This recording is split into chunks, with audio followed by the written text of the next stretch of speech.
Have years welcome to profit master dot in. ముందుగా ప్రేక్షకులందరికీ మరొకసారి దీపావళి సంవత్ 2077 శుభాకాంక్షలు. నిన్న ఒక ఫండమెంటల్ అనలిస్ట్ తో మనం మాట్లాడడం జరిగింది అరవింద్ గారితో. ఈ రోజు మనకు క్రాంతి గారు ఈ షోలో పార్టిసిపేట్ చేస్తున్నారు ముంబై నుంచి. సో ఈ సిరీస్ లో భాగంగా మనం ఈ దీవాళి నుంచి నెక్స్ట్ దీవాళి వరకు ఎలాంటి మార్కెట్స్ లో ఎలాంటి మార్పులు రాబోతున్నాయి అండ్ ఈ టైంలో ఎస్పెషల్లీ చాలా కీ జంక్షన్ లో మనం ఉన్నాం. ఒకటి, మార్కెట్స్ ఆల్ టైమ్ హై ని ఇప్పుడు టచ్ చేసిన పరిస్థితిలో ఫండమెంటల్ గా నిజంగా స్ట్రెంత్ మార్కెట్స్ లో ఉందా అన్న భయం లోపల మన అందరిలో ఉంది. అయితే నిజంగా అయితే మరొక కొంతమంది అనలిస్టులు ఏం చెప్తున్నారంటే ఇక్కడ నుంచి మరొక బుల్ రన్ రాబోతుందన్న వాదన కూడా వినిపిస్తుంది. ఇలా different sectors different set of opinions వినిపిస్తున్న వేళ ఇంతగా అనలిస్టులు ఏమనుకుంటున్నారు, బాంబే కమ్యూనిటీ ఏమనుకుంటుంది? ఎందుకంటే ముంబై కమ్యూనిటీ కొద్దిగా టాప్ యాంగిల్ నుంచి మన మార్కెట్స్ ని చూస్తారు. వాళ్ళు మనకంటే కొద్దిగా నాలెడ్జబుల్, ఎందుకంటే మనకంటే జాగ్రఫీ కూడా పైన ఉంటారు కాబట్టి పైనుంచి చూస్తారన్న ఒక వాదన ఉంటుంది. ఇంతకు ముంబై కమ్యూనిటీ ఏమనుకుంటుంది? ఇలా చాలా అంశాలు మనం ఈ దీవాళి స్పెషల్ ఎపిసోడ్ లో మనం మాట్లాడుకోబోతున్నాం. Thank you so much Kranti గారు. సో మరొకసారి మళ్ళీ మనం చాలా కాలం తర్వాత ఈ వేదిక ద్వారా కలుస్తున్నాం. Thank you so much. Especially మా తరపున అండ్ మా ప్రేక్షకుల తరపున, మా సబ్స్క్రైబర్స్ తరపున మీ అందరికీ ముందుగా దీపావళి శుభాకాంక్షలు. సో ఎలా ఉంది? Thank you Sai. ఎలా ఉంది? Thank you first of all మీకు మరియు ప్రాఫిట్ మాస్టర్ వీక్షకులకి మరియు చూస్తున్నటువంటి తెలుగు ప్రేక్షకులందరికీ దివాళీ శుభాకాంక్షలు. అండ్ లాస్ట్ ఇయర్ నుంచి ఈ ఇయర్ కి పర్సనల్ గా ఈ దీపావళి అంటే ఈ లాస్ట్ 1 year ఎలా చూసారు? అంటే మీరు పర్సనల్ గా ప్రొఫెషనల్ గా ఒక రాడికల్ చేంజెస్, లైక్ అందరు ఇంట్లో కూర్చొని మనం పనులన్నీ చేసుకోవాల్సిన పరిస్థితి, మూతికి గుడ్డలు కట్టుకుని బయటికి వెళ్లకుండా ఒక బ్యాడ్ ఫేజ్, అంటే గతంలో మనం ఎప్పుడు వినని చూడని ఫేజ్ మనం అంతా చూసాం. ఎలా ఉంది పర్సనల్ గా మీ experience? Sai, it is one of the event. Okay, ఇటువంటి ఎక్స్పీరియన్స్ అనేది చాలా రేర్ గా వస్తుంది. మనం చూసినట్లయితే మార్కెట్స్ కానీ లైఫ్ స్టైల్ కానీ ఓకే, వీ హ్యావ్ సీన్ ఒక unique time and also one of the event చూసాం. అది మార్కెట్ లో ఉన్నటువంటి వాలటాలిటీ కానీ, రికవరీ కానీ, అదే కాకుండా పర్సనల్ లైఫ్ లో కానీ నార్మల్ చెప్పాలంటే nearly 3-4 months I have not came out of my home. ఇంట్లో నుంచి 3-4 months బయటికి రాలేదు. వీ నెవర్ లైఫ్ లో ఎప్పుడు అనుకోలేదు ఇంట్లో నుంచి 3-4 months బయటికి రావనుకుని. సో ఇటువంటి యునిక్ ఎక్స్పీరియన్సెస్ అన్ని వచ్చినాయి. కానీ అల్టిమేట్లీ ఈ ఎక్స్పీరియన్సెస్ నుంచి మనం తెలుసుకున్నది ఏంటంటే ఆల్వేస్ మార్కెట్స్ ఆర్ దేర్. ఎవరైతే ఆప్టిమిస్టిక్ గా ఉంటారో, మార్కెట్ మీద కాన్ఫిడెన్స్ తో ఉంటారో, they are the winners. Yeah, అది దట్స్ ద బ్యూటీ. ఎందుకంటే యు ఆర్ సో ఆప్టిమిస్టిక్. మనం రెగ్యులర్ గా ఇంటరాక్ట్ అవుతున్నప్పుడు కూడా మీరు రోజు పెట్టే స్టేటస్ కానీ కామెంట్స్ కానీ రోజు నాకు పంపించే మొబైల్లో అది పొద్దున్న ఫస్ట్ చూసినప్పుడు చాలా ఆప్టిమిస్టిక్ గా అనిపిస్తుంటుంది. అంటే మార్కెట్స్ లో ఒక ray of hope, not only in markets, అంటే ప్రొఫెషనల్ గా కానీ పర్సనల్ గా కానీ అదొక పాజిటివ్ వైబ్స్ ని నింపుతుంది. అండ్ ఇప్పుడు మార్కెట్స్ లో కూడా ఎక్కడ లేని ఉత్సాహం ఉంది. So Nifty all time highs చేరుకుంది. 1 year లోనే మనకి జస్ట్ ఒక 8 months గ్యాప్ లో మార్కెట్ లోస్ ని టచ్ చేసి మళ్ళీ హైస్ టచ్ చేయడం అనేది మనం ఈ మధ్యకాలంలో అసలు ఎప్పుడు వినలేదు కూడా, నేను 15-20 years లో. సో అంతటి ఎగ్జూబరెన్స్ మార్కెట్స్ లో ఉంది, అంతటి లిక్విడిటీ మార్కెట్స్ పుష్ మార్కెట్స్ లో ఉంది. ఎలా చూస్తున్నారు ఇక్కడ నుంచి markets? So what's your take, initial take? మీరు చెప్పినట్టు మార్కెట్ లో చాలా ఎగ్జూబరెన్స్ ఉంది. దానికి ప్రధాన కారణాలు కనుక మనం చూసినట్లయితే సాయి, ఎవరైనా ఇన్వెస్టర్ ఇన్వెస్ట్ చేయాలనుకున్నప్పుడు first of all secured investments అనేది చూస్తారు. సో వరల్డ్ మొత్తంలో కనుక ఇన్వెస్టర్స్ కనుక మనం చూసినట్లయితే debt market which is secured market కింద కన్సిడర్ చేస్తాము. డెట్ మార్కెట్ సైజు వరల్డ్ మొత్తంలో $100 trillion మార్కెట్ సైజ్ కింద ఉంది. అంటే మన ఇండియా జీడిపి వచ్చేసి అరౌండ్ $3 trillion, యుఎస్ జీడిపి చూస్తే అరౌండ్ $25-28 trillion రేంజ్ లో ఉంటుంది.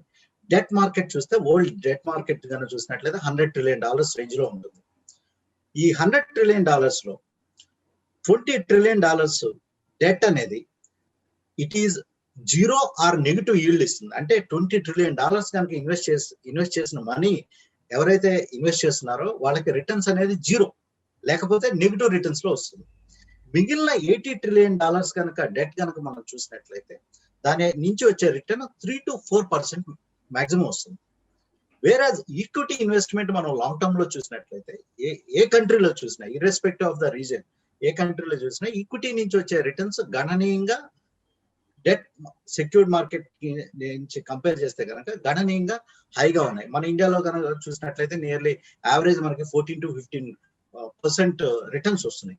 అందువల్ల ఇన్వెస్టర్స్ ప్రస్తుతం ఈక్విటీ ఇన్వెస్టింగ్ అనేది, ఈక్విటీ కంపెనీస్ లో ఇన్వెస్ట్ చేయడం అనేది ఒక ఈవెన్ దో షార్ట్ టర్మ్ లో మార్కెట్స్ వొలటాలిటీకి ఫేస్ చేసినప్పటికీ లాంగర్ టర్మ్ లో చూసినట్లయితే కంపెనీస్ యొక్క ఎర్నింగ్స్ గణనీయంగా పెరగడానికి అవకాశాలు ఉండటంతో ప్రస్తుతం మార్కెట్ లోకి అన్ని చోట్ల నుంచి స్టాక్ మార్కెట్స్ లోకి ఇన్వెస్ట్మెంట్స్ అనేది వస్తున్నాయి. దానికి ప్రధాన కారణంతో మార్కెట్స్ అనేవి అప్ ట్రెండ్ లో ఉండటం మనం చూస్తున్నాం. సో ఇదొక పాయింట్, ఒక యాంగిల్, మీరు చెప్పిన ఒక యాంగిల్. సెకండ్ యాంగిల్ ఏంటంటే, ఒకవైపు కరోనా కేసుల సంఖ్య పెరుగుతోంది, గ్లోబల్ జీడిపి ఒక మ్యాసివ్ హిట్ తీసుకుంది కరోనా కారణంగా. మేజర్ ఎకానమీస్ అయిన చైనా, మేజర్ ఎకానమీస్ అయిన అమెరికా, యూరోప్ లాంటి కంట్రీస్ ఈ కోవిడ్ ఎఫెక్ట్ వల్ల చాలా ఇంపాక్ట్ పడింది. కొద్దిగా చైనా మనలాంటి ఎమర్జింగ్ మార్కెట్స్లో ఫాస్టర్ గ్రోత్ తప్ప మిగిలిన మనకు డెవలప్డ్ కంట్రీస్లో ఆ స్థాయిలో గ్రోత్ లేదు. అండ్ సెకండ్ పాయింట్ ఏంటంటే, జస్ట్ లిక్విడిటీ ఆధారంగా మార్కెట్స్ ఈ స్థాయిలో పెరుగుతున్నాయి.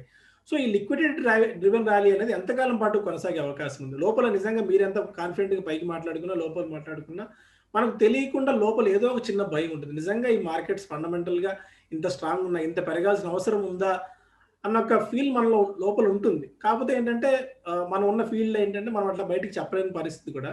సో ఎలా ఉండబోతుంది అంటే మీ లోపల పర్సనల్ టేక్ ఏంటి? అంటే మీ కంపెనీ పక్కన పెడితే మీ పర్సనల్ గా మీ బ్యాక్ ఆఫ్ ద మైండ్ ఏం రన్ అవుతుంది?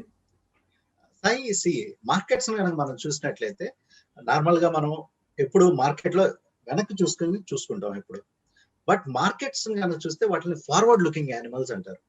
అంటే సింహాలోకనం అంటారు. సింహం వెనక్కి చూడాలంటే తల తిప్ప అవసరం లేదంట.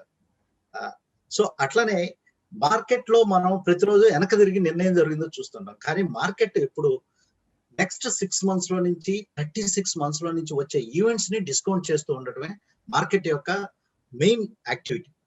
సో ఫ్యూచర్ అనేది ఈ రోజు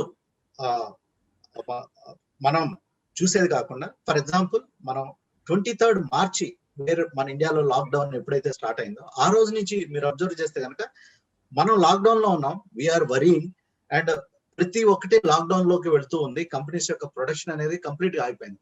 మనం మార్కెట్స్ చూస్తే కనుక markets throughout the world up trend లో ఉన్నాయి. సో మార్కెట్స్ ఏం చేస్తున్నాయంటే నెక్స్ట్ 6 months లో వచ్చే గ్రోత్ ని డిస్కౌంట్ చేయడం స్టార్ట్ చేసినాయి. ఫర్ ఎగ్జాంపుల్ మనం చూస్తే లాస్ట్ మంత్ ఇండియా యొక్క GDP rate all time high, all time lows 23% లోలోకి వచ్చింది. కానీ మార్కెట్స్ ఆల్ టైమ్ హైలో ఉండటం ఈ రోజు మనం చూస్తున్నాం. మార్కెట్స్ ఎప్పుడైనా ఫ్యూచర్ యొక్క గ్రోత్ ని డిస్కౌంట్ చేస్తూ వస్తున్నాయి. సో ప్రస్తుతం ఉన్నటువంటి లిక్విడిటీ కూడా ఫ్యూచర్ యొక్క గ్రోత్ ని, కంపెనీస్ యొక్క ఎర్నింగ్స్ ని డిస్కౌంట్ చేస్తూ మార్కెట్స్ అప్ ట్రెండ్ లో పయనించడం జరుగుతుంది. అందువల్ల ఫ్యూచర్ గ్రోత్ ప్రాస్పెక్ట్స్ కనుక ఏ రకంగా తగ్గితే కనుక మార్కెట్స్ లో మళ్ళీ ఒక కరెక్షన్ రావడానికి అవకాశం ఉంది. కానీ సో ఈ క్వశ్చన్ అడగడానికి కారణం ఏంటంటే, అంటే మనం చూడని యాంగిల్ ఏదైనా మార్కెట్ చూస్తుందా? అంటే మనకు తెలియని మనం అనలైజ్ చేయలేని ఒక పాజిటివ్ స్పాట్, అంటే అంత పాజిటివ్నెస్ మార్కెట్ ఏం ఎక్స్పెక్ట్ చేస్తుంది, ఏం చూస్తుంది? దానికి ప్రధాన కారణం మీరు ఈ రోజు కనుక చూసినట్లయితే వ్యాక్సిన్ రావడానికి 3-4 years టైం పట్టుద్దని నార్మల్ గా అనుకున్నారు. కానీ అనుకున్న దానికంటే ముఖ్యంగానే ఫైజర్ నుంచి వచ్చినటువంటి వ్యాక్సిన్ నియర్లీ 90% సక్సెస్ఫుల్ గా పనిచేస్తుందని మనకి ఇనిషియల్ రిపోర్ట్స్ ఉన్నాయి. ఏదైనా కంపెనీ 90% అంటే that means it can give 100% impact. So మనకి లాక్డౌన్ నిబంధనలు కానీ ప్రస్తుతం ఈ COVID-19 వలన వచ్చేటువంటి డీగ్రోత్ కానీ గ్రోత్ కింద మారడానికి అవకాశాలు ఎక్కువగా కనపడుతున్నాయి. అందువల్ల గ్లోబల్ మార్కెట్ లో ఉన్నటువంటి లిక్విడిటీ, అంతేకాకుండా సెంట్రల్ బ్యాంక్స్ ఏదైతే మనీ ప్రింటింగ్ ఎక్సర్సైజ్ చేస్తున్నాయో ఈ అన్ని ఈవెంట్స్ ని మిళితమై ఫ్యూచర్ లో గ్రోత్ ప్రాస్పెక్ట్స్ అనేవి ఎక్కువగా ఉండడానికి అవకాశాలు ఎక్కువగా ఉన్నాయి. ఫర్ ఎగ్జాంపుల్ మనం చూసినట్లయితే ఈ పెంటప్ డిమాండ్ అనే కాన్సెప్ట్ ఉంది. అంటే ఒకేసారి డిమాండ్ ని మనం విట్నెస్ చేయబోతున్నాం. ఏదైతే గ్రోత్ మనం కోల్పోయామో ఆ గ్రోత్ ని మనం విట్నెస్ చేయబోతున్నాము అని అంటున్నాం. ఫర్ ఎగ్జాంపుల్ మనం చూసినట్లయితే ఆటో సేల్స్ లాస్ట్ 1.5 year నుంచి చాలా డల్ గా ఉంటాం మనం చూసాం. వేరాజ్ మీరు ఆటో నెంబర్స్ చూసినట్లయితే అంతేకాకుండా మీరు ఏదైనా ఆటో డీలర్ దగ్గరికి వెళ్ళండి, ఏదైనా ఆటో యాక్సెసరీస్ పర్సన్ దగ్గరికి వెళ్ళండి, they are witnessing a pent up demand. So future prospects అనేవి బెటర్ గా ఉండడానికి అవకాశాలు ఎక్కువ ఉంటాయి. ఒక ఆటో ఎగ్జాంపుల్ నేను ఎందుకు తీసుకున్నానంటే, autos are reflected especially in emerging market. మన ఇండియా లాంటి దేశాల్లో కనుక చూస్తే these are symbol of prosperity కింద చూస్తారు. So Diwali is a symbol of prosperity అన్నమాట. సో ఆటో సెక్టర్ కనుక ఇంప్రూవ్మెంట్ అయితే ఓవరాల్ అదర్ సెక్టర్స్ కూడా ఇంప్రూవ్ అవడానికి చాలా ఛాన్సెస్ ఉంటాయి. సో అందువల్ల ఆటో సెక్టర్ గురించి డిస్కస్ చేయడం జరుగుతుంది. ఏదైనా కంట్రీ వెళ్ళాలంటే ఫస్ట్ చూసేది రోడ్డు మీద ఉన్న కార్లు ఉన్నాయి. So it shows the how the economy is prospering అనేది చూడడానికి ఒక విజిబుల్ ఇంపాక్ట్ కింద మనకు పనికి వస్తుంది. ఓకే, ఇప్పుడు ఈ రోజు మనం చూస్తే లాస్ట్ ఒక 2 to 3 days నుంచి సెషన్స్ నుంచి బ్యాంక్స్ బాగా పార్టిసిపేట్ చేస్తున్నాయి. బ్యాంక్స్ అండ్ ఎన్బిఎఫ్సిస్ ఈ రిజల్ట్స్ వచ్చిన తాజా రిజల్ట్స్ కూడా ప్రోత్సాహకరంగానే ఉన్నాయి. అండ్ అనుకున్నంతగా ఎన్పిఏ వరీస్ ఉండకపోవచ్చేమో అన్న ఒక పాజిటివ్ హోప్ మార్కెట్స్ ని ముందుకు తీసుకెళ్తుంది. సో ఇంతకాలం బ్యాంక్స్ పార్టిసిపేట్ చేయకపోవడం వల్ల నిఫ్టీ అక్కడక్కడే ఉంది ఆ 12,000 లెవెల్స్ వరకు. ఇప్పుడు ఏంటంటే అది కూడా హెల్ప్ చేస్తుంది కాబట్టి మేబీ 14,000 15,000 మాటలు వినిపిస్తున్నాయి నిఫ్టీ ఎంతవరకు వెళ్తుందని చెప్పి. సో మీ వ్యూ ఎట్లా ఉంది ఎస్పెషల్లీ బ్యాంకింగ్ సెక్టర్ మీద అండ్ ఎన్బిఎఫ్సి సెక్టర్ మీద? సాయి, మనం ఒక 3-4 months బ్యాక్ ఈ పాండమిక్ లోనే మనం ఒకసారి డిస్కస్ చేసుకున్నాం. బ్యాంక్స్ అండ్ ఎన్బిఎఫ్సి స్టాక్స్ ని మనం చూస్తే హోల్ ఫైనాన్షియల్ సెక్టర్ గా మనం చూసినట్లయితే బ్యాంక్స్ ఎస్పెషల్లీ అండ్ ఎన్బిఎఫ్సి ఈ రెండు సెగ్మెంట్స్ మనం చూసినట్లయితే బ్యాంక్స్ ఎప్పుడైనా they are called as epicentre of the finance, epicentre of the economy. So ఎకానమీలో ఎటువంటి ఇంప్రూవ్మెంట్ రావాలి అంటే దాని యొక్క బెనిఫిట్ అల్టిమేట్ గా బ్యాంకింగ్ అండ్ ఫైనాన్షియల్ సెక్టర్ అనేది తీసుకుంటుంది. దాంట్లో ప్రథమంగా వచ్చేది బ్యాంక్స్, తర్వాత వచ్చేది ఎన్బిఎఫ్సి సెక్టర్. సో మనం ఈ పెంటప్ డిమాండ్ కానీ ఈ గ్రోత్ కానీ మళ్ళీ రివైవల్ అవి మళ్ళీ గ్రోత్ ఒక పాజిటివ్ ట్రెండ్ లోకి రావాలి అంటే దానికి ప్రధానమైనగా బెనిఫిట్ అయ్యే sector banking and financial services, that NBFC sector అన్నమాట. క్రెడిట్ కానీ ఈ గ్రోత్ ప్రాస్పెక్ట్స్ అనేవి ఇంప్రూవ్ అవుతాయి. గ్రోత్ లోకి ఎకానమీ ఎప్పుడైతే వస్తుందో అప్పుడు క్రెడిట్ డిమాండ్ అనేది ఆటోమేటిక్ గా పెరుగుతుంది. క్రెడిట్ డిమాండ్ కనుక పెరిగినట్లయితే గ్రోత్ ప్రాస్పెక్ట్స్ క్లియర్ గా ఉంటే కనుక బ్యాంక్స్ లో ఎన్పిఎస్ కానీ నెక్స్ట్ అదర్ ప్రాస్పెక్ట్స్ అన్ని చాలా బ్రైటర్ గా కనపడతాయి. ఎన్పిఎస్ తగ్గడానికి అవకాశాలు ఉంది. నెక్స్ట్ ఏంటంటే బ్యాంక్స్ లెండ్ చేసేటప్పుడు చాలా కంఫర్టబుల్ గా ఇవ్వడానికి అవకాశాలు ఎక్కువగా ఉన్నాయి. మరి ఒక అంశం మనం చూసినట్లయితే ప్రస్తుతం ఇండియాలో ఇంట్రెస్ట్ రేట్స్ కనుక చూసినట్లయితే ఒక 20 years తర్వాత ఆల్ టైమ్ లోలో మనం ప్రస్తుతం ఉండటం కనబడుతుంది. సో అది ఒక ప్రధాన అంశం. ఎప్పుడైతే ఇంట్రెస్ట్ రేట్స్ డౌన్ ట్రెండ్ లోకి వస్తాయో గ్రోత్ సైకిల్ అనేది మళ్ళీ రివైవ్ అవడానికి ఛాన్సెస్ ఎక్కువగా ఉన్నాయి. సో ఈ యొక్క కారణంతో బ్యాంకింగ్ అండ్ ఫైనాన్షియల్ సెక్టర్ లో మళ్ళీ ఒక అప్ ట్రెండ్ ఉండడానికి అవకాశాలు ఎక్కువగా ఉంటాయి. Okay, fine. మీరు అన్నట్టు growth angle or growth engine banks start అవుతుంది అనుకుందాం. బట్ మార్జిన్స్ బ్యాంక్స్ కి తగ్గే పరిస్థితి, ఎందుకంటే ఆల్ టైమ్ ఇప్పుడు ఈ మధ్యకాలం ఆల్మోస్ట్ మీరు అన్నట్టు 20 years లోలో మనం ఉన్నాం. 6 to 7% మనకు హౌసింగ్ లో కూడా దొరుకుతుంది. అండ్ వాళ్ళ నిమ్స్ అంటే నెట్ ఇంట్రెస్ట్ మార్జిన్స్ బాగా తగ్గే అవకాశం ఈ టైంలో బ్యాంక్స్ ఉంటుంది కాబట్టి.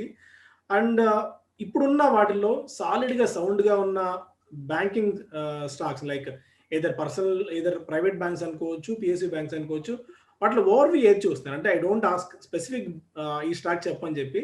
సో ఏ స్టాక్స్ బాగా పర్ఫామ్ చేసే అవకాశం ఇక్కడ నుంచి ఉంది అంటే వేటికి ఇలాంటి ఇంకా కొన్ని కష్టకాలు వచ్చినా తట్టుకునే శక్తి సామర్థ్యం ఏ బ్యాంకులకు ఉంది? అండ్ మనం ఇంతకుముందు డిస్కస్ చేసిన ఆటో యాన్సిలరీ ప్యాక్లు కూడా ఈ 2 sectors లో ఏ స్టాక్స్ ఇక్కడ నుంచి రాక్ సాలిడ్ గా ఉండే అవకాశం కనిపిస్తుంది?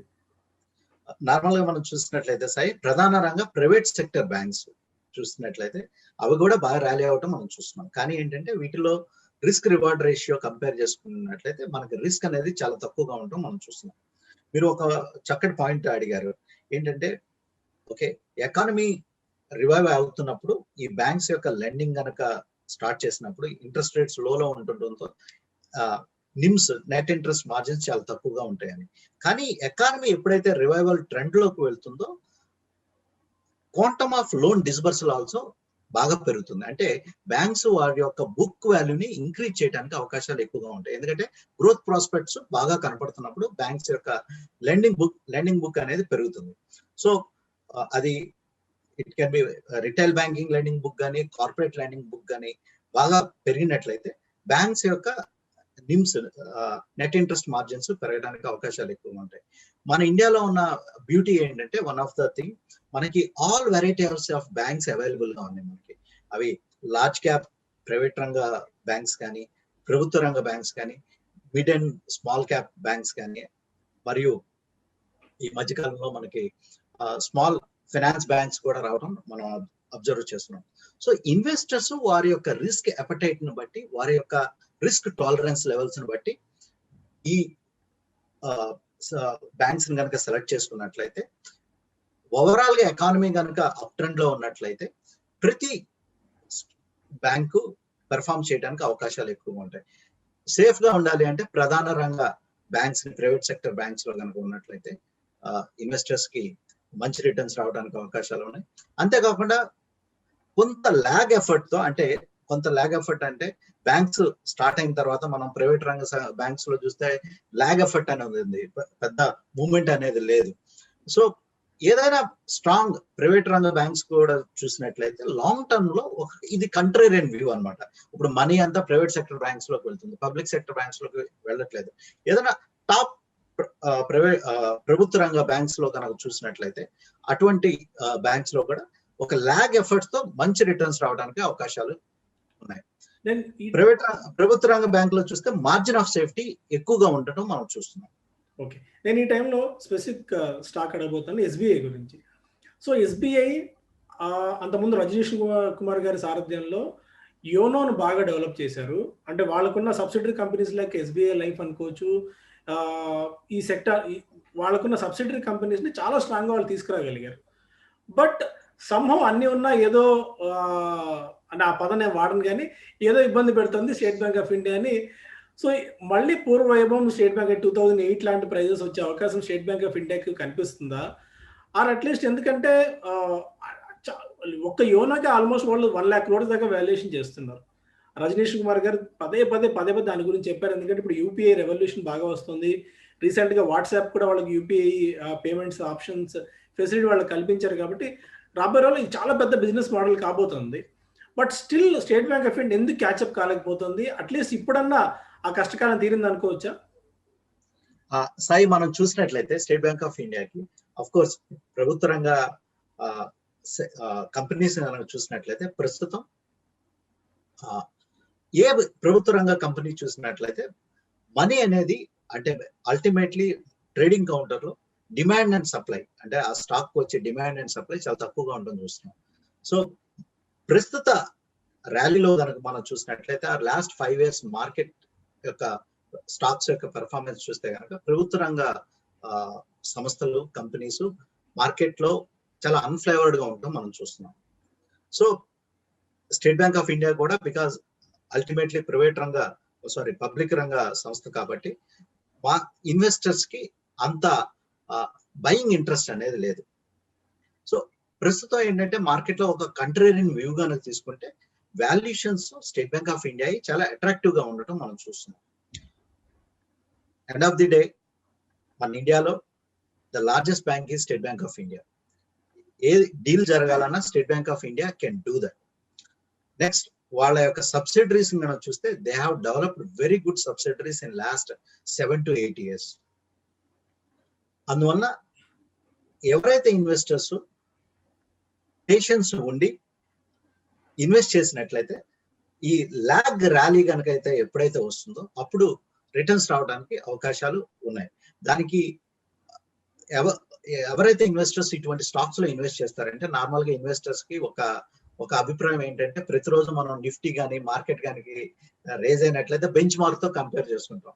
మార్కెట్ 5% అప్ వెళ్తే నా స్టాక్ ఎంత % అప్ వెళ్ళిందని అట్లా కంపేర్ చేసుకున్నప్పుడు ఈ స్టాక్స్ ఒక లెగార్డ్స్ కింద ఉండటం ప్రస్తుతం మనం చూస్తాం అన్నమాట. ఎవరైతే ఇన్వెస్టర్స్ పేషెన్స్ గా అక్యుములేట్ చేసుకుంటారో వారికి డెఫినెట్ గా ఈ స్టాక్స్ లో మార్జిన్ ఆఫ్ సేఫ్టీ అనేది చాలా ఎక్కువగా ఉంది. అంతేకాకుండా పొటెన్షియల్ అప్సైడ్ కూడా ఎక్కువగా ఉండడానికి అవకాశాలు ఎక్కువగా ఉన్నాయి. Only patience investors who want to invest with a long term horizon they can enter in to these stocks. Okay, మీరు అంటే అంటే అంత ముందు టాపిక్ వస్తే ఆటో యాన్సిలరీ ప్యాక్ విషయానికి వచ్చినట్టయితే కొద్దిగా మీరు ఈ ఆటో యాన్సిలరీ ప్యాక్ లో మదర్సన్ సుమి లాంటి స్టాక్స్ మీద కొద్దిగా కాన్ఫిడెంట్ గా ఉండి ఉన్నారు. ఇప్పుడు కూడా అదే strong confidence like auto ancillary pack లో మనకు కనిపిస్తుందా? Any quick take? స్టిల్ మేము కాన్ఫిడెంట్ గానే ఉన్నాం సాయి. ఆటో యాన్సిలరీ ప్యాక్ లో సెలెక్టివ్ గా మదర్సన్ సుమితో పాటు మాకు ఇంకా small other Maruti associate companies తో కూడా మాకు exposure and we are quite bullish in the long term prospect. Maruti కనుక మనం చూసినట్లయితే ప్రధానంగా షేర్ కొంచెం మేము మా పోర్ట్ఫోలియోస్ లో కొంచెం ట్రిమ్ చేయడం జరిగింది మారుతిని. బట్ ఇదేంటంటే మేము షార్ట్ టర్మ్ లో బికాజ్ ఎందుకంటే ఈ స్టాక్స్ అన్ని మీరు బాటమ్ లో కనుక చూసినట్లయితే దే హ్యావ్ మూవ్డ్. కొన్ని స్టాక్స్ 50% అప్ అయినాయి, కొన్ని స్టాక్స్ 70-80% అప్ అవడం మనం చూసాం. బాటమ్ నుంచి చూసినట్లయితే వాడే ఆల్ టైమ్ హై నుంచి చూస్తే స్టాక్స్ నియర్లీ 50-60% డౌన్ లోనే ఉన్నాయి. సో అందువల్ల మార్చి లోలో కనుక ఈ స్టాక్స్ లో కనుక ఇన్వెస్ట్ చేసినట్లయితే గణనీయంగా మనకి 60-70% బ్యూటిఫుల్ రిటర్న్స్ వచ్చినాయి. అందువల్ల కొంచెం ప్రాఫిట్స్ తీసుకోవడం జరిగింది, పోర్ట్ఫోలియోస్ ని కొంచెం ట్రిమ్ చేయడం జరిగింది. లాంగ్ టర్మ్ ప్రాస్పెక్ట్స్ లో మేము చాలా పాజిటివ్ గా ఉన్నాం. మారుతి కూడా ఇంకా మారుతి ఇప్పుడు కొంచెం కరెక్ట్ అవడం జరిగింది. మార్కెట్ అంతా అప్ వెళ్తుంటే మారుతి స్టాక్ కింద రావడం జరిగింది. మేము అంత ముందే కొంచెం ట్రిమ్ చేసి ఉంచాము మారుతిని. సో ఏదైనా కరెక్షన్ కనుక వస్తే లాంగ్ టర్మ్ లో మళ్ళీ రీఎంటర్ అవడానికి చూస్తాం. బట్ ఓవరాల్ గా మీరు చూసినట్లయితే ఆటో సెక్టర్ మీద స్పెసిఫిక్ మీరు ఆటో అంటే చాలా ఆటో కంపెనీస్ మీరు చెప్పడం జరుగుతుంది. ఓకే, కొన్ని స్పెసిఫిక్ కంపెనీస్ మీద ఆటో సెక్టర్స్ మీద మేము చాలా పాజిటివ్ గా ఉన్నాం. వీటిలో మార్జిన్ ఆఫ్ సేఫ్టీ కూడా చాలా ఎక్కువగా ఉంది. అట్లీస్ట్ నేను పేర్లు అడిగినా మీరు చెప్పకపోవచ్చు. వాటి బ్రాండ్స్ అయినా మేము తెలుసుకోవచ్చా? సో దట్ సాయి మనం చూసినట్లయితే 4-వీలర్ ఆటో ప్రొడక్షన్ కనుక కంపెనీస్ కనుక చూస్తే లార్జ్ క్యాప్ లిస్టెడ్ కంపెనీస్ తో మేము ఉంటాం. లార్జ్ క్యాప్ టాప్ 1 కంపెనీతోనే ఉంటాం, టాప్ 2 కూడా వెళ్ళం మేము. Okay okay fine. Next comes to portfolio. ఇప్పుడు ఈ టైంలో పోర్ట్ఫోలియో ఎలా డిజైన్ చేసుకోవాలనేది చాలా మందిలో ఉన్న ప్రశ్న. మీరే అన్నారు కొద్ది పోర్ట్ఫోలియో ట్రిమ్ చేసుకున్నామని చెప్పి. సో కొన్ని ఈ రోజు కూడా నేను చదివాను, కొన్ని ఎఫ్ఐఎస్ కొద్దిగా తమ వీటిలో ప్రాఫిట్ బుకింగ్ చేసుకుంటారు. ఒక 60-80% ఈ మధ్యకాలంలో చాలా ఫాస్ట్ రిటర్న్స్ వచ్చాయి కాబట్టి కొద్దిగా ప్రాఫిట్ బుకింగ్ అయితే జరుగుతుంది. ఏ సెక్టార్స్ లో లైక్ ఫార్మా బాగా పెరిగింది, ఐటీ బాగా పెరిగింది, మేబీ ఐటీలో కొద్దిగా ప్రాఫిట్ బుకింగ్ ఏమైనా అవకాశం ఉంటుందా? చేసుకోవాలా ఒకవేళ ఎవరైనా ఇన్వెస్టర్స్ వీటిలో ఇన్వెస్ట్ చేసి ఉంటే? ఐటీలో ప్రధాన రంగ టాప్ ఐటీ కంపెనీస్ చూసినట్లయితే పెద్ద మనకి ఇండెక్స్ పెరగాలి అంటే these are the stocks to rally అనమాట. ప్రధాన రంగ ఐటీ స్టాక్స్ కనుక మనం చూసినట్లయితే ప్రస్తుతం మనం లాస్ట్ 3 days కనుక చూసినట్లయితే, లాస్ట్ వన్ వీక్ కనుక చూసినట్లయితే కంటిన్యూస్ గా ఎఫ్ఐఎస్ నెట్ బయర్స్ కింద ఉంటాం మనం చూస్తున్నాం. ఎక్కువ మనీ ఐటీ స్టాక్స్ లోకి మరియు ఐటీ స్టాక్స్ లోకి వెళ్ళడం చూస్తున్నాం. అంతేకాకుండా బ్యాంకింగ్ స్టాక్స్ లోకి వెళ్ళడం మనం చూస్తున్నాం. లార్జ్ క్యాప్ స్టాక్స్ ఇండెక్స్ కి అయితే నిఫ్టీ 30లో కానీ నిఫ్టీ 50లో కానీ BSE 30లో కానీ ప్రధాన రంగ టాప్ కంపెనీస్ ఉన్నాయో వాటిలో FIIs they have been doing a basket buying అన్నమాట. సో ప్రధాన రంగ ఐటీ కంపెనీస్ లో స్టిల్ గ్రేటర్ విజిబిలిటీ అనేది ఉంది రానున్న రోజుల్లో కూడా. అందువల్ల ఇన్వెస్టర్స్ కొంచెం ప్రాఫిట్ బుక్ చేసుకోవాలంటే ఇట్ ఈస్ ఇండివిజువల్ డెసిషన్ అనమాట. అంతేగాని మేము కేస్ టు కేస్ సినారియోలో మనం చూస్తున్నాం. అంతేగాని అవుట్ రేట్ ఏదో వరింగ్ ఫ్యాక్టర్ ఉంది, దీన్ని పొజిషన్ ట్రిమ్ చేయాలని ఏమి లేదు. Okay, there is no worrying factor and there is greater visibility in IT. Risk reward ratio కనుక చూసినట్లయితే చాలా ఫేవర్ గా ఉంది. అందువల్ల ఇమీడియట్ గా ట్రిమ్ చేయాల్సిన అవసరం ఏం లేదు. అండ్ మిడ్ క్యాప్ ఐటీ కనుక చూసినట్లయితే ఎక్కడైతే మనం ఎక్స్ట్రాడినరీ రిటర్న్స్ కనుక ఎక్కడైతే ఉంటాయో అక్కడ నార్మల్ గా ప్రాఫిట్ బుక్ చేసుకోవడం ఎప్పుడైనా మంచిది. అండ్ ఎల్ఎన్టీ గురించి కూడా చాలా సందర్భాల్లో మనం మాట్లాడుకున్నాం. సో ఎల్ఎన్టీ చాలా కాలం తర్వాత మళ్ళీ పర్ఫార్మెన్స్ మొదలుపెట్టింది. అది కొనసాగుతుందా, మళ్ళీ 4 figure మార్క్ నేను నిలబెట్టుకుంటుందా లేదా అని చెప్పలేము. ఇది కూడా ఎస్బీఐ లాంటి స్టోరీ, అన్ని ఉన్నాయి కానీ ఇందులో కూడా ఏదో తెలియని ఒక నైరాశ్యం ఉంటుంది.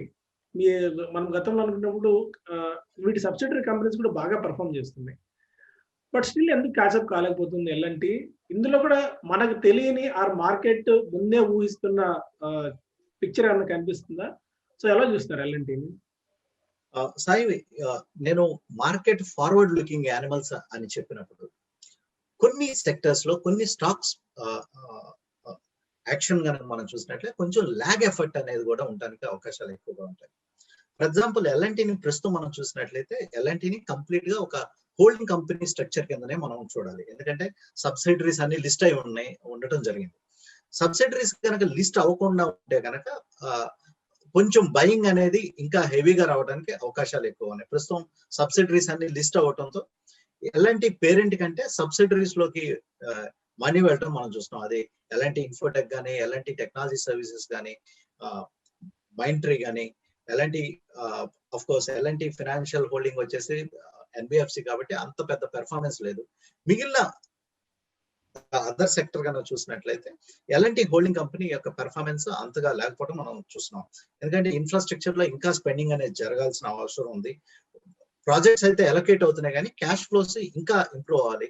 క్యాపిటల్ గూడ్స్ లో కూడా ఇంకా క్యాష్ ఫ్లోస్, ఇంకా రివైవల్ అనేది ఇంకా రావడానికి అవకాశాలు ఎక్కువ ఉన్నాయి. అందువల్ల ఎల్&టిలో ప్రస్తుతం మనం చూస్తుంది ఏంటంటే ఒక లాగ్ ఎఫెక్ట్ అనేది ఉంది. ఎల్&టి ప్రాస్పెక్ట్స్ లాంగర్ టర్మ్ లో చూసినట్లయితే మార్జిన్ ఆఫ్ సేఫ్టీ అంటే స్టాక్ మళ్ళీ కిందకి రావడానికి ఏదైనా మార్కెట్ లో కరెక్షన్ వచ్చినట్లయితే ఇటువంటి స్టాక్స్ ఏంటంటే these are safe zone stocks అన్నమాట. సో ఎఫ్ఐఎస్ కానీ, అల్ట్రా హెచ్ఎన్ఐస్ కానీ ఎక్కువ అమౌంట్ ఇన్వెస్ట్ చేసేటప్పుడు ఇటువంటి స్టాక్స్ ని ఎన్నుకున్నట్లయితే రిటర్న్స్ కూడా ఫేవరబుల్ గా ఉంటే, డౌన్ సైడ్ రిస్క్ కూడా తక్కువగా ఉండటంతో ఎల్&టిని ప్రస్తుతం మనం ఇన్వెస్ట్ చేయాలనుకున్నప్పుడు క్లియర్ గా చూసినట్లయితే it is a for Indian investors ఎవరైతే ఇండియాలో ఉంటున్నారో మనకు మాత్రం ఒకటే గుర్తుంచుకోండి, it is a buy on dips market, sell on rally market. FIs కి they have a different view and they have a different approach. మన ఇండియన్స్ కి ఎస్పెషల్లీ రిటైల్ ఇన్వెస్టర్స్ మటుకి తప్పకుండా ఈ మార్కెట్ లో ఎప్పుడైతే డిప్ ఉంటుందో అప్పుడు ఎంటర్ అయితే మంచిదిగా మేము చూస్తాం. ఓకే. అండ్ లాస్ట్ టైం మనం డిస్కస్ చేసినప్పుడు ఒక స్టాక్ గురించి మీరు చెప్పారు, సైబర్ సెక్యూరిటీ స్టాక్ గురించి. సో దాని మీద చాలా మంది చాలా కామెంట్లు చేశారు, but you stick on your comments. అది చాలా ఎక్స్ట్రాడనరీ రిటర్న్స్ కూడా ఇచ్చింది. సో ఇప్పుడు ఈ వర్క్ ఫ్రమ్ హోమ్ కల్చర్ అనేది వ్యాక్సిన్ వస్తుంది అంటే అది రావడానికి ఇంకా మనకు టైం పడుతుంది. అట్లీస్ట్ మన లాంటి ఇండియన్ కంట్రీలో అది అందరికీ వ్యాక్సిన్ రావాలంటే అట్లీస్ట్ 1 year పట్టిన ఆశ్చర్యపోవాల్సిన అవసరం లేదు. మేబీ వచ్చే సంవత్సరం ఈ టైంకి మనకి అందరూ వ్యాక్సినేషన్ అయిపోయినా పెద్దగా ఆశ్చర్యపోవాల్సిన పని అయితే ఏం లేదు. ఆ వర్క్ ఫ్రమ్ హోమ్ స్టాక్స్ లో స్టిల్ ఇంకా పొటెన్షియల్ ఏ మేరకు మనకు కనిపిస్తుంది? లైక్ మనకి ఈ డిజిటల్ సర్వీస్ ప్రొవైడర్స్ అనుకోవచ్చు, లైక్ ఇంటర్నెట్ సర్వీస్ ప్రొవైడర్స్ అనుకోవచ్చు, అలాంటి కంపెనీస్ కి. అండ్ కాంట్రరీ కింద మనకు ఈ పీవీఆర్ లాంటి ఎగ్జిబిటర్ కంపెనీస్, ఎయిర్లైన్ కంపెనీస్, ఇలా 2 సెక్టార్స్ ని ఎలా చూస్తారు మీరు? ఎందుకంటే ఈ టైంలో ఈ కోవిడ్ తర్వాత 2 సెక్టార్స్ ఈ 2 చాలా హ్యామర్ అయ్యాయి. కొన్ని విపరీతంగా పడ్డాయి, కొన్ని విపరీతంగా పెరిగాయి. సాయి, మనం రాత్రి ఈ ఫైజర్ అనౌన్స్మెంట్ ఎప్పుడైతే వచ్చిందో యుఎస్ మార్కెట్ లో కనుక చూస్తే జూమ్ 23% కరెక్ట్ అయింది. నెక్స్ట్ నెట్ఫ్లిక్స్ కూడా కరెక్ట్ అయింది. So one man gain is other man loss. అదే మీరు కొన్ని stocks there are some cruise companies, leisure companies అనేవి యుఎస్ మార్కెట్ లో చాలా లిస్టెడ్ కంపెనీస్, నియర్లీ 10-15 కంపెనీస్ ఉన్నాయి. Royal Caribbean cruises company nearly రాత్రి 35% యుఎస్ మార్కెట్ లో అప్ అవడం మనం చూస్తున్నాం. సో ఎప్పుడైతే ఈ వ్యాక్సిన్ న్యూస్ వస్తుందో ఇటువంటి లీజర్ స్టాక్స్ అన్ని మళ్ళీ రీబౌండ్ అవడం మనం చూస్తున్నాం. వేరే అది వర్క్ ఫ్రమ్ హోమ్ స్టాక్స్ లో కొంచెం ప్రాఫిట్ బుకింగ్ అనేది రావడం మనం చూస్తున్నాం. ఓవరాల్ గా మనం చూసినట్లయితే ఈ న్యూ నామ్, వర్క్ ఫ్రమ్ హోమ్ నామ్ అనేది because it is useful to cut the cost. ఎక్కడైతే కంపెనీస్ యొక్క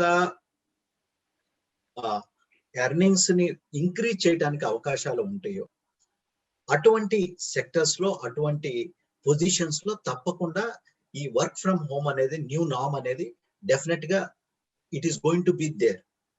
ఫర్ ఎగ్జాంపుల్, మీరు నేను కలవాలంటే I need to travel back to Hyderabad. But thanks to Zoom, thanks to the digital media, we are just sitting here and completing our work. So there is no point me traveling to meet you in Hyderabad, or there is no point you to come to Mumbai. So this new norm is definitely going to continue. And ఇదే టైంలో మీరు అన్నట్టు ఆ royal Caribbean ఆ stock 35% పెరిగినట్టు మన దగ్గర చెప్పుకోవడానికి డెల్టా కార్ప్ తప్ప పెద్దగా ఏం లేదు. సో డెల్టా కార్ప్ మీద I know in and out. So delta Corp మీద మీ వ్యూ ఎలా ఉంది? And at the same time I ask about Indian hotels also, ఎందుకంటే అది కూడా one of the popular stock. మీరు అన్నట్టు ఆ బిజినెస్ ట్రావెలే కనుక లేకపోతే ఇండియన్ హోటల్స్ అసలు అవసరమే కూడా లేదు. సో ఈ 2 స్టాక్స్ ఎలా చూస్తారు మీరు? మీకు ఫస్ట్ ఆఫ్ ఆల్ డిస్క్లోజర్ చెప్పాలి, 2 స్టాక్స్ లో ఆర్జే ఇన్వెస్ట్మెంట్స్ ఉంది. ఓకే, టు బి డిస్క్లోజర్, మేము we take this as a proud note. మేము ఆర్జే కంటే ముందే ఈ 2 స్టాక్స్ లో ఇన్వెస్ట్ చేయడం జరిగింది. మీకు కూడా తెలుసు 2006 అరౌండ్ లో మేము డెల్టా కార్ప్ యారో వెబ్టెక్స్ కింద ఉండేది. అప్పుడు ఆ టైంలోనే మేము ఇన్వెస్ట్ చేయడం జరిగింది. డెల్టా కార్ప్, ఇప్పుడు ఉన్న డెల్టా కార్ప్ మేము ఇన్వెస్ట్ చేసిన తర్వాత ఆర్జే రావడం జరిగింది. అంతే కాబట్టి ఇండియన్ హోటల్ కూడా it is just a coincidence. After we selected RJ come to జరిగింది ఈ స్టాక్స్ లోకి. బోత్ మనం చూసినట్లయితే first of all Indian hotel కి డెల్టా కార్ప్ కి మనం డిఫరెన్షియేట్ చేసినట్లయితే ఫస్ట్ డెల్టా కార్ప్ చూద్దాం. Delta Corp, it is a of course casino business, they have hotel business also. One of the main reason for Delta Corp is to look at Delta Corp is the beauty of the management. It's a very strong management Delta Corp have. Jaidev Modi, who is the promoter of this company, please take it as a note. This is not a stock recommendation. Okay, I am giving the information which is available in the public domain. Because we have been tracking ఈ కంపెనీని మేము దగ్గర 10 సంవత్సరాల నుంచి track చేయడం వల్ల మాకు కొంచెం ఆ కాన్ఫిడెన్స్ లెవెల్స్ అనేది ఉంటుంది. నేను మళ్ళీ చెప్తున్నాను, మాకు డెల్టా కార్ప్ లో ఎటువంటి పొజిషన్ లేదు. ఓకే, జస్ట్ మీరు క్వశ్చన్ అడిగారు కాబట్టి చెప్తున్నాను. So Jayadev Modi is a very high quality management person. Okay, Jayadev Modi. And one of the key shareholder in this company is, మీకు తెలుసు, దమానీస్, నెక్స్ట్ రాకేష్ జుంజున్వాలా, వీళ్ళందరూ ఉన్నారు. But they know about the corporate governance. Okay, and earlier మీరు పాత share holding structures కనుక చూస్తే కనుక, there used to be one of the largest shareholder in this company. She is one of the big tax consultant in India. She is the number 1 tax consultant in India, corporate lawyer in India. I don't want to name the people name. Okay, so very strong fundamental company. Business kana chusinatleyte, of course there is a lot of growth for this business prospects. Idi manam chusinatleyte, nenu nearly 2004 ante we are 2005 ante we are 15 years నుంచి stock ని track చేస్తూ ఉండడం జరిగింది. ఎంతమందికి 15 years stock ని track చేస్తారో నాకైతే తెలియదు, కానీ బట్ నెక్స్ట్ 15 years లో the prospects are very high for this stock. ఇది స్టాక్ రికమెండేషన్ కాదు, బట్ ఏంటంటే ప్రాస్పెక్ట్స్ అనేవి చాలా ఎక్కువగా ఉన్నాయి. అంతేకాకుండా శ్రీలంకలో కానీ recently they got permission in Nepal, they got permission in Sikkim. So ఇది చాలా హై ఎంట్రీ బ్యారియర్స్ ఉన్నటువంటి business and also high margin business. కానీ ఏంటంటే ఈ బిజినెస్ ఎప్పుడు గ్రో అవుతుందంటే ఎకానమీ ఒక పాజిటివ్ టెరిటరీలో మూవ్ అయినప్పుడు ఇటువంటి కంపెనీస్ కి ప్రాస్పెక్ట్స్ బాగా పెరగడానికి అవకాశాలు ఎక్కువగా ఉన్నాయి. అందువల్ల ఈ కంపెనీస్ లో కనుక చాలా లాంగ్ టర్మ్ విజన్ అనేది ఉండాలి. మీరు ఎవ్రీ ఇయర్ మీరు పోర్ట్ఫోలియోని చెక్ చేసుకుని అరే నా ఎంత అప్ వెళ్ళింది డౌన్ అయిందంటే కుదరదు. You need to have a long term vision and perspective to invest in these kind of concept companies. These are all concept companies. And coming to Indian Hotel, because of their brand, the stock got corrected, and because of the COVID, people want to stay in ultra luxury hotels or high end hotels. So the one of the greatest brand India has built up in last 50 years is Indian Hotel brand. So when the stock got corrected, we are confident, okay, this stock will rise. That was the reason primarily to look into that stock. Yeah. Okay, అందుకే ప్రతి ఒక్కరు last time cyber security stock చెప్పిన తర్వాత మీ మీద hopes చాలా పెరిగిపోయాయి. So at least నేనైతే పేరు అడగను, I don't put you in. So at least any new sector or any new stock that you have been tracking nowadays? First of all Sai, since it is Diwali, okay, I will disclose. మేము ఎందుకంటే stock name ఎందుకు చెప్పమంటే, మేము ఇక్కడ చెప్పొచ్చు, తర్వాత 2 రోజుల తర్వాత కంపెనీలో ప్రాబ్లం ఉండి మనం అమ్మేయచ్చు. ఓకే, అది మీకు తెలియదు, మీరు కొనుక్కుని క్రాంతి చెప్పాడని వెయిట్ చేస్తూ ఉండొచ్చు. Okay, so it is like business environment. ఈ బిజినెస్ ఎన్విరాన్మెంట్ చేంజ్ అవుతూ ఉంటుంది అనమాట. అందువల్ల ఇటువంటి కాన్సెప్ట్ స్టాక్స్, ఈ స్టాక్స్ యొక్క నేమ్స్ కనుక మనం పబ్లిక్ డొమైన్ లో డిస్కస్ చేసుకుంటే ప్రాబబ్లీ మన ప్రోగ్రామ్ చాలా ఇంట్రెస్టింగ్ గా ఉంటుంది. కానీ ఏంటంటే తర్వాత ఆ స్టాక్ లో ఏమన్నా చేంజెస్ వచ్చినట్లయితే తర్వాత ఇన్వెస్టర్ ఇంట్రెస్ట్ చాలా డిఫరెంట్ గా ఉంటుంది. సో మనం చెప్పినట్లే లాస్ట్ మన ప్రోగ్రామ్ లో సైబర్ సెక్యూరిటీ స్టాక్ అని చెప్పడం జరిగింది. చెప్పాలంటే నార్మల్ గా ఇండియాలో ఉన్న one of the cyber security stock was Quick Heal Technologies. మనం బహుశా ఆ టైంలో ప్రైస్ 90 రూపీస్ ఉంటుంది జరిగింది. It's touched all time high of 185, given a return of 90% nearly during the last 6 months. Still we are bullish on that stock. చాలా మంది domain experts వీళ్ళకి చాలా తక్కువ డొమైన్ ఎక్స్పర్టైజ్ ఉంది అని అనొచ్చు. Because see stock market means ఎప్పుడు consensus view అనేది స్టాక్ మార్కెట్ లో ఎప్పుడూ ఉండదు. Always stock market means it is all about non consensus. మనం అందరం వెరీ గుడ్ అంటే there is something to worry, we need to look in. ఒక stock మనం కొంటాం అంటే వేరే వాళ్ళు నచ్చక అమ్ముతున్నారు, అంతేగాని వేరే వాళ్ళు గ్రేట్ అనే ఎవరు అమ్మరు. So the point I am telling is people might differ with the view, but ultimately we gain 90%. So still, are you bullish on this stock? Of course, because of the prospects of the company. Yesterday only I attended their management call. So the prospects looks very interesting. And any other on a longer term basis, I stay on invested. మీరు చూసినట్లయితే 185 లో కూడా మేము just small portion we book profit, 90%. We are holding, even though the stock got corrected now. Okay. And finally, to end with the note, ఇప్పుడు రాబోయే emerging sectors ఏది చూస్తున్నారు మీరు? ఎందుకంటే మనం అన్ని సెక్టార్స్ ఆల్మోస్ట్ ఈ ర్యాలీలో అన్ని పార్టిసిపేట్ చేసాయి, అన్ని స్టాక్స్ హైలో ఉన్నాయి బాగా. కాకపోతే BSE 500 లో స్టిల్ ఇంకా 250-300 స్టాక్స్ నెగిటివ్ లో ఉన్నాయి. But still any new stock అంటే నేనేది ఇప్పుడు మన మార్కెట్లో ఎట్లా అంటే ఇప్పుడు ఎల్ఎన్టీ కొను, స్టేట్ బ్యాంక్ ఆఫ్ ఇండియా కొను, HDFC బ్యాంక్ కొను, SBI కొను అంటే వీటికి అసలు పెద్ద నాలెడ్జ్ లేదని, లేదంటే వీటి పెద్దగా ట్రాక్ చేయలేదని అనుకుంటారు. అది వాస్తవం, ఎందుకంటే ఆ విషయం మీకు తెలుసు, నాకు తెలుసు.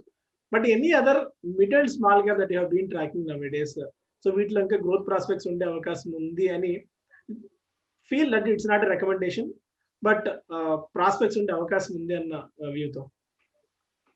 సాయి, మనం చూసినట్లయితే ప్రస్తుతం సెక్టరల్ పరంగా చూసినట్లయితే ప్రతి సెక్టర్ కి ఎకానమీ గ్రో అయినట్లయితే ప్రతి సెక్టర్ గ్రో అవడానికి మనం చూస్తాం.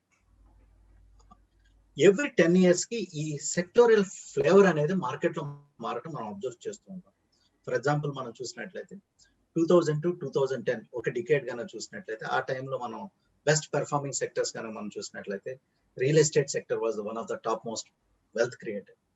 లైక్ యూనిటెక్ 100 రూపీస్ నుంచి నియర్లీ 2 lakhs కి వెళ్ళి మళ్ళీ ఈ రోజు కనుక చూసినట్లయితే 4 రూపీస్ ఉండడం జరుగుతుంది. సో ఎవ్రీ డికేడ్ లో టాప్ మోస్ట్ పెర్ఫార్మింగ్ సెక్టర్స్ అనేవి ఉంటాయి, క్యాపిటల్ గూడ్స్ సెక్టర్స్. అదే లాస్ట్ 10 years 2010 నుంచి 2020 చూస్తే financial services was one of the best performing sector. So ఈ సెక్టోరల్ ఫేవర్ అనేది మారటం, మనం ఈ లీడర్షిప్ రొటేషన్ అనేది చేంజ్ అవటం మనం చూస్తూ ఉంటాం ఎవ్రీ డికేడ్ లో. సో నెక్స్ట్ 10 years కనుక చూసినట్లయితే there will be a lot of changes in the sectorial themes. Probably who knows, 10 years back we don't know what is a smartphone. Today without smartphone we can't live, but we don't have any kind of stocks where we need to participate. That's why people are going back to US and buying Apple kind of stocks. So they are buying stocks like Netflix, where ఈ OTT platforms ఇవన్నీ వస్తున్నాయి కాబట్టి. So next 10 years లో అటువంటి thematic sectors ఇండియాలో emerge అవ్వాలి. ప్రస్తుతం మనకు చూస్తే ఒక కొత్త న్యూ సెక్టర్ అనేది ప్రస్తుతం ఏమి రాలేదు. They are all subsets of IT. Exactly. So you mean robotics? We don't have anything. So next 10 years, robotics will play a vital role. And also Internet of Things, IoT, artificial intelligence. These are the sectors which are a part of IT. So these are the subsets చాలా ఎక్కువగా play చేస్తాయి. అంతేకాకుండా cloud computing which is very essential. So ఇటువంటి subsets కూడా చాలా next రానున్న రోజుల్లో చాలా క్లియర్ గా బిహేవ్ చేయడానికి అవకాశాలు ఉన్నాయి. This is with respect to sectors. మనం స్టాక్ స్పెసిఫిక్ గా చూసినట్లయితే చాలా stocks, for example it's not a stock recommendation. Simple గా చెప్పాలంటే మేము ఒక టెలికాం సర్వీస్ ప్రొవైడర్ స్టాక్ ఒకటి ఐడెంటిఫై చేయడం జరిగింది. లాస్ట్ మేము ఒక స్టాక్ ని 3-4 years మా ఇంక్యుబేటర్ లో ఉంది. ఓకే, స్టాక్ నేమ్ చెప్తే it's like looks like a penny stock. కానీ కంపెనీ యొక్క ఫండమెంటల్స్ కానీ కంపెనీ యొక్క మేనేజ్మెంట్ కానీ it is A we can call it as a this is a turn around stock because of various reasons. So for example there is a stock by name Subex. It is a telecom operated stock. They are into Internet of Things and all.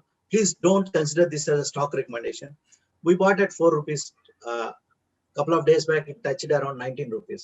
So 6 months it given a 4x return. So మన eyes ఇటువంటి వాటిని ఎప్పుడు ఎత్తుకుతా ఉండాలి. So you will get opportunity. Okay, thank you so much Kranti గారు. It's nice talking to you. మనం అట్లా మాట్లాడుతూ ఆల్మోస్ట్ 45 minutes ఆల్మోస్ట్ అయిపోయింది. ఈ డిస్కషన్ మనం ఎప్పుడు మొదలు పెట్టినా కూడా కనీసం గంట తక్కువ కాదు మనకి. బట్ ఫ్యూచర్లో కూడా మేబీ నెక్స్ట్ ఇయర్ ఆర్ కొత్త సంవత్సరంలో మరిన్ని ఆపర్చునిటీస్ మీతో మాట్లాడేందుకు మీకు అవకాశం దొరుకుతుందని, మరిన్ని ఇలా కొత్త అంశాలు మనం మాట్లాడేందుకు మీరు మాకు టైం ఇస్తారని చెప్పి మా సబ్స్క్రైబర్స్ తరపున మా తరపున మిమ్మల్ని కోరుకుంటున్నాము. వన్స్ అగైన్ మా అందరి తరపున మీ అందరికీ దీపావళి శుభాకాంక్షలు. థ్యాంక్ యూ సో మచ్ అండి for sparing your time. Thank you Sai. Always it's my pleasure to speak to you. Me viewers కి అందరికి, మీ ఫ్యామిలీ మెంబర్స్ కి the lights festival, okay, the true lights will reflect in ప్రతి ఒక్కళ్ళ జీవితంలో దేవుని యొక్క వెలుగు అనేది నిండి, ఓకే, జీవితాలు చక్కగా ఎదుటి వారికి హెల్ప్ చేస్తూ, okay, let's be like everyone to be like we are the light of the world. So let's celebrate Diwali being lights by dispelling the darkness in this world. Thank you so much Kranti garu. మనం ఒకసారి ఈ good కర్మ bad కర్మ గురించి ఒక programme చేద్దామండి ఎప్పుడన్నా. అంటే ఈ positive vibes how it help markets. అంటే మార్కెట్స్ ఒక్కటే కాదు లైఫ్ లో. So at the end of the day మనం చేసే గుడ్ కర్మ అంటే మనం గుడ్ థాట్స్ ని గుడ్ డెసిషన్స్ ని తీసుకునేందుకు కూడా అవకాశం మనకు దొరుకుతుంది. సో వాటి గురించి కూడా మనం మాట్లాడదాం. అండ్ లాస్ట్ మీరు 2000 నుంచి 2010 to 20 మాట్లాడాము. ఇక 2020 to 2030 ఎలా ఉండబోతుంది. ఇప్పుడు మనం మాట్లాడుకున్న ఐటీ గురించి ఇంకొద్ది ఇన్డెప్త్ గా డీటెయిల్ గా కూడా వెళ్తాము. అండ్ ఆర్జేతో రాకేష్ జిందాల్ గారితో మీకు మంచి పరిచయం ఉంది. ఆయన స్టాక్ పికింగ్ ఎలా ఉంటుంది. అండ్ దమాని గారి గురించి కూడా మీరు చెప్పారు. విజయ్ కేడియా గారి గురించి. ఇలా రకరకాల ఎగ్జాంపుల్స్ మనం పర్సనల్ గా మాట్లాడుకున్నప్పుడు డిస్కషన్ వస్తాయి. వాటన్నిటి కూడా జనాలకు కూడా తెలియజేసే ప్రయత్నం చేద్దాం. ఎందుకంటే వెరీ లిమిటెడ్ ఫండమెంటల్ అనలిస్ట్ తెలుగులో మనకు, అంటే తెలుగు స్పీకింగ్ ఫండమెంటల్ అనలిస్ట్ చాలా తక్కువ మంది ఉన్నారు. మా అదృష్టం కొద్దీ మీరు దొరికారు. సో మరిన్ని కార్యక్రమాలు, మరిన్ని ఎపిసోడ్స్ భవిష్యత్తులో చేద్దామని రిక్వెస్ట్ చేస్తూ ఆ నోట్తో కార్యక్రమాన్ని ఇక్కడ వైండ్ అప్ చేద్దాం. థ్యాంక్ యూ సో మచ్ అండి. Thank you Sai. All glory to God. Thank you. Stock market ఆల నుంచి ఆల్గో ట్రేడింగ్ వరకు అన్నింటికి ఏకైక వేదిక profitmaster.in. Please like, subscribe and share our videos.